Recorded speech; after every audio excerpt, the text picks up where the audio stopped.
Свое одиночество, отсутствие родителей иногда вызывает мысль, что я совсем один, вольная птица, куда хочу, туда и полечу. Но такое чувство вольности сразу сменяется чувством одиночества, неописуемым горем. В такие минуты превращаюсь либо в тихого романтичного человека с исключительной нежностью и чувствую свою слабость, бесхарактерность, безвольность, либо в черствого, но самостоятельного и энергичного человека и чувствую прилив новых сил, когда хочется сделать что-то новое, хорошее и интересное. А в обычном состоянии я совокупность этих качеств. Я долго думал и решил не быть слепым холопом своих чувств, рабом внешних обстоятельств. Из студенческого дневника Степана Охлопкова. И вот сегодня из самых разнообразных пазлов его судьбы, людьми, которые прекрасно знали Степана Гавриловича при жизни, постараемся сложить портрет этого уникального человека, и все равно он будет неполным. В моей памяти Степан Гаврилович всегда остается человеком очень уравновешенным. Но я его уже видела в возрасте, это было в 80-х годах. Он был элегантный и очень хорошо выглядел, говорил очень грамотно. У него была очень чистая речь на якутском языке. Татьяна Афанасьевна Гоголева, исполнительный директор детской телерадиоакадемии «Полярная звезда», моя коллега по НВК. А ее академия – это маленькая планета доброго, чистого, светлого, талантливого. Татьяна – вездесущая и непостижимая для меня личность, которая виртуозно умеет зажигать звезды. Степан Гаврилович был очень внимательным руководителем. У него, значит, на планерках мы присутствовали, потому что он считал, что работники культуры, образования, те, которые занимаются подрастающим поколением, всегда должны быть в курсе всех событий. Он даже нас брал на радиопланерку, на радиосовещание. Мы ездили с ним в Барагунцы. Все работники культуры и главные специалисты совхоза проводил радиосовещание министр сельского хозяйства Михаил Ефимович Николаев. Гаврил Гаврилович Мигалкин из той же несгибаемой породы коммунистов, которые с приходом новых вождей не стали спешно переобуваться и сжигать всенародно свои партбилеты, клясться верности новой власти. Впервые я его увидел, когда я учился в 7 классе. Ему было тогда 34, а Раиса Рясовна 24 года. Раиса Рясовна учила нас пению. Это в Легойской 8-летней школе. Степан Гаврилович тогда был председателем колхоза имени партизана Заводского. Потом его направили в Новосибирскую высшую партийную школу. И они переехали. Вот тогда я увидел их впервые через окно интерната. Какое было впечатление ваше? Да, впечатление было такое. Они шли на лыжную прогулку. У них был костюм вот светло-голубой с белой полоской. Это в народе называли мастерский костюм, да? Вот все дети вот мечтали мы вот иметь такой костюм. Ой, да вы что? И они были в паре. Это в селе вот это тоже редкость. Поэтому мне показалось, что это как в кино. Папа очень любил животных. Были у нас собаки, Дуран, Цербер, Дружок, Байкал, была кобыла Уранчик. Жеребенком ее купили, назвали Уранчик. Угощали сахаром, зерном, хлебом. Папа специально брал нас с собой и ездили в далекий Алаз-Онхой. Услышав звук папиной машины «Волга», Уранчик, отделившись от табуна, шла к нам. Угощалась с рук, голову ложила на наши плечи, утоляла тоску, и мы уезжали. Долго она смотрела нам вслед, провожала взглядом. Весной Уранчика приводили во двор. Папа смущенно и одновременно со смехом рассказывал, что его умная кобыла стоит у окна его рабочего кабинета, пока он там, и вслушивается, подглядывает, ждет своего хозяина. из воспоминаний Ларисы Степановой, дочери Степана Гавриловича Хлопкова. Наверное, как раз вот в эти окна и заглядывала умная кобыла Уранчик, понимая всю важность дел своего хозяина, директора совхоза Лена. Ну, я в Сотинцах где-то с 70-го года, и будучи студенткой факультета иностранных языков Якутского государственного университета, я подрабатывала в центральном аппарате совхоза Лена секретарем машинисткой. Ну, там печатать сводки. Юная. Да, с документами работать, да. И мимо моего стола проходит много-много людей. А да, Степан Гаврилович был директором в то время. Он тоже по утрам проходил на оперативке, такой деловой, сосредоточенный, быстро все организовывал и уезжал по объектам, по отделениям, по полям. Он был не кабинетный работник, все время на выезде. Вот эти ели во дворе поселковой школы были в свое время молчаливыми свидетелями той бурной, азартной и увлеченной жизни, когда совхоз Лена переживал свой ренессанс, и просто стыдно было тогда быть несчастливым. В те времена Тарская Людмила Семеновна была совсем молоденькой учительницей английского языка. Однажды я печатала на механической машинке. Ну, все так работали на механической. А в углу на отдельном столике стояла электрическая печатающая машина, большая такая. Я все время косилась, и однажды взяла и стала работать на нем. И вот однажды Степан Гаврилович утром проходит деловой и вдруг останавливается возле моего стола и спрашивает: как? Ага, попробовала, ну как там темп работы и так далее, да? Ну, конечно, там легче было работать на такой машинке, но заложка небольшая была, меньше, чем в обычной. Ага. И он так обрадовался этому факту и стал меня подбадривать дальше. Молодцы, вот молодые, вам так и надо работать. Что-то всегда надо за новое приниматься. Ну, я, конечно, в том возрасте я очень обрадовалась этой похвале. И, возможно, это мне потом и пригодилось в дальнейшей работе, чтобы я не довольствовалась тем, что есть на сегодня, а дальше идти. Максим Максимович Сибиряков – видный государственный деятель, прославленный борец по вольной борьбе, личность легендарная и тоже по-своему бесстрашная. Сейчас уже немногие помнят его бескомпромиссную борьбу за красавицу Амгу. Максим Максимович считается самым результативным руководителем Амгинского района советского периода. Он человек был по своей душе. Как приеду, этот колгосп у меня далеко от центра.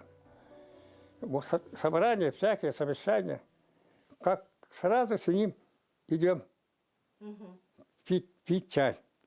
И потом у него семья-то была большая, хорошая семья была. А Раиса тоже хорошая, молодая женщина. Отец Раиса, Раис Колхозка, тоже прекрасный старик. У них маманя тоже прекрасная, детей много. Так. Вот так с ними постепенно познакомился, стали друзьями. Его назначили директором совхоза Лена. Он уже, по-моему, уже прошел всю школу, да, подготовки кадров в советское время, помните, да? Да. Это Комсомольская, республиканская, потом Чурапчинская школа, наша Усалданская, Райсовет. И, конечно, опытный, закаленный, уже начал работу как директор этого совхоза. В 1982 году, по-моему, это была делегация из Монголии. И была именно в этом совхозе. У них же табунное коневодство же очень развито. Поэтому были они у коневодов, были. Даже показали вот монголам, как живут семьи якутские. Был торжественный вечер, посвященный встрече делегации монгольской. И Степан Гаврилович сам вел. Так. И вот я тогда понял, что у него вот какой такой высокий уровень, это уже международный уровень. На русском языке была выставка, фольклор был. Потом был прием в гостинице. И он там спел песню о Шорце. Я впервые услышал, как он поет. Оказывается, очень хорошо поет, оказывается. Всю песню спел. Это как шел отряд? Шел отряд по берегу, шел издалека, шел под красным знаменем командир полка. И так далее.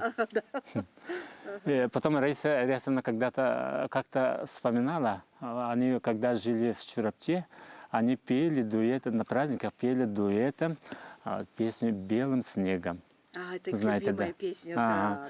Да. Степан говорит вторым голосом, она первым. Они снегом, белым снегом, ночь морозная, ты стежку замела, по которой я с тобой, родимый, рядышком пошла.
И Раиса Рясовна, и Степан Гаврилович была такая уникальная пара.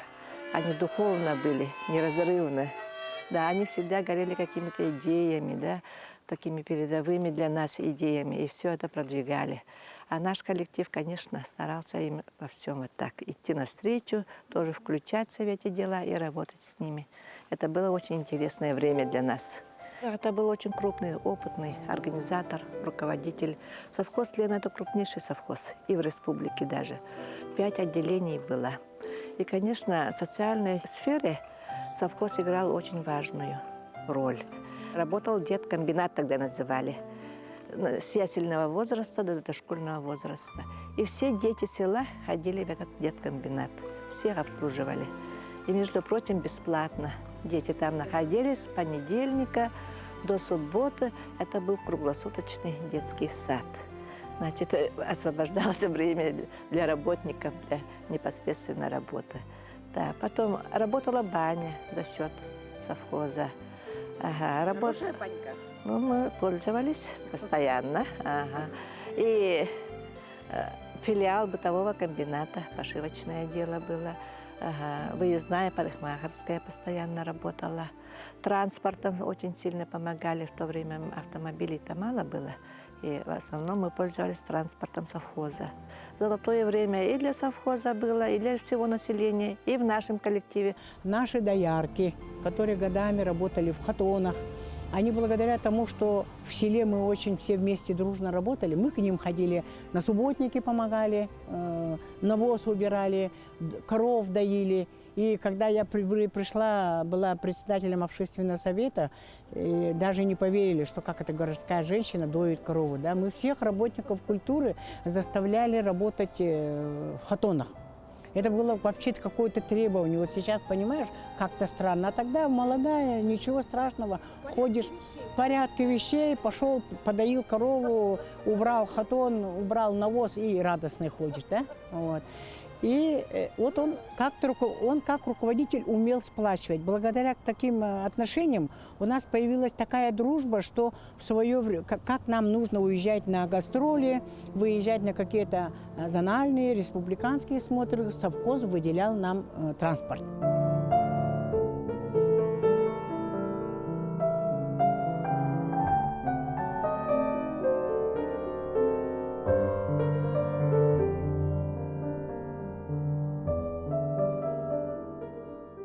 свое качество не партийного работника, а качество большого-большого хозяйственного работника.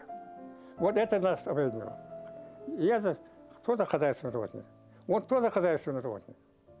Мы только думали, что строить, что делать, что хорошее делать. Думали. Где делать мелиоративные работы, где построят школы, где построят клубы. Мы так сидим перед ним.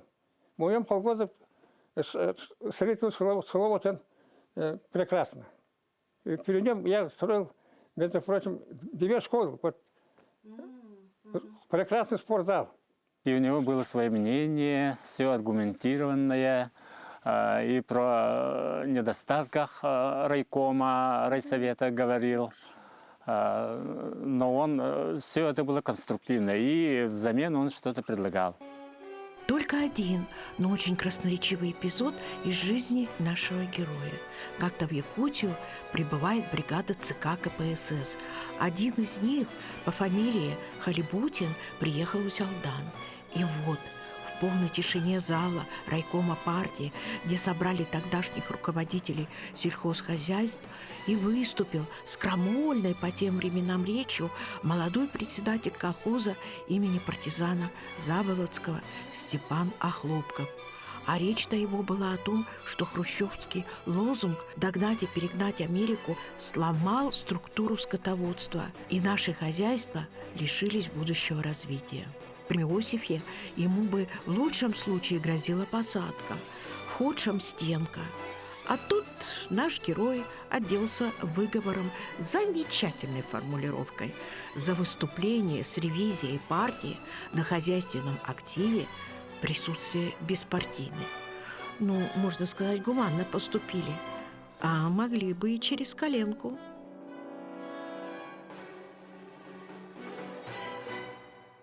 Я в 1988 году избрался секретарем паркома совхоза «Лена».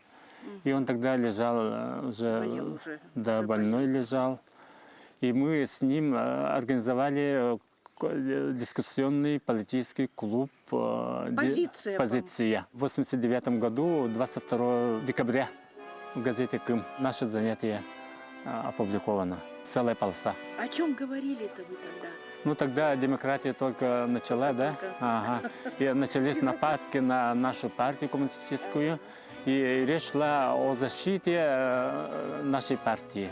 Вот разговор получился очень интересный. Кто что хотел, то и говорил. Свободно. Свободно. Да? Свободно. И вот это и подчеркивалось в газете. Вы так и остались, наверное, коммунистом, да? Да, я сейчас секретарь партийной организации. У вас интересный такой значок.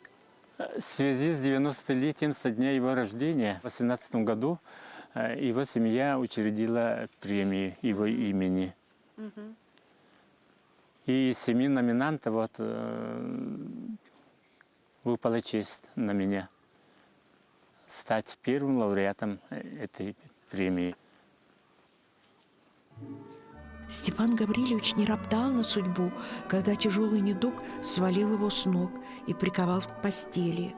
Его, такого живого, деятельного, жизнелюбивого, тяжело ему было.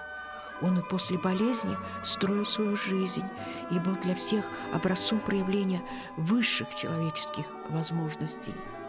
Из воспоминаний дочери Степана Гавриловича Ларисы. Почему-то папа любил петь песню «По диким степям Забайкалья». При этом у него на глазах выступали слезы, голос дрожит. До конца эта песня не была допета, он плакал.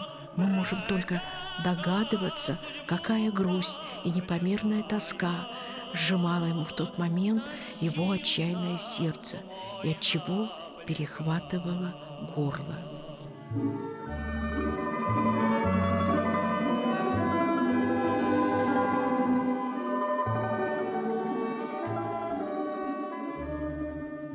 Степан Гаврилович, будучи переболевшим человеком, потерявшим сознание, говорившим, начинал говорить, и благодаря своей супруге Раисе Рясовне он стал говорить, он стал писать, он научился жить. этот период Раиса Рясовна смеялась. Он у меня однажды попросил: подай воду, а ему пить нельзя. И Раиса Рясовна со своим заливистым смехом, как она сама умеет смеяться, да? Она очень по-другому как-то смеется, как 7 нот октавы смеется она, заливисто. Ага. И она таким смехом тоже так, человек очень тяжело больной, она как-то старалась все как есть. И она говорит: ага, ну, конечно, доброму человеку обратилась, чтобы воду дать. И, ну, мне показалось, что воду дать нельзя. И потом он восстановился. Конечно, он на работу не вернулся, но он зато написал книги. Вот. Он написал книги, он писал статьи, он был очень активен. И, наверное, я думаю, он взял пример у Рияса Алексеевича. Он никогда не плакался, он никого не обвинял. Он никогда, будучи беспомощным больным, он никогда не показывал, что он что-то не может, что ему тяжело. Он был по-настоящему мужчиной, человеком крепкого духа. Я считаю, что это его главная черта, которому надо равняться многим. Когда сейчас у нас стало очень много WhatsApp переписки, много мнений появилось, диванных, да? Да. И я считаю, что на таких людях, как Степан Гаврилович Хлопков, держится наша планета.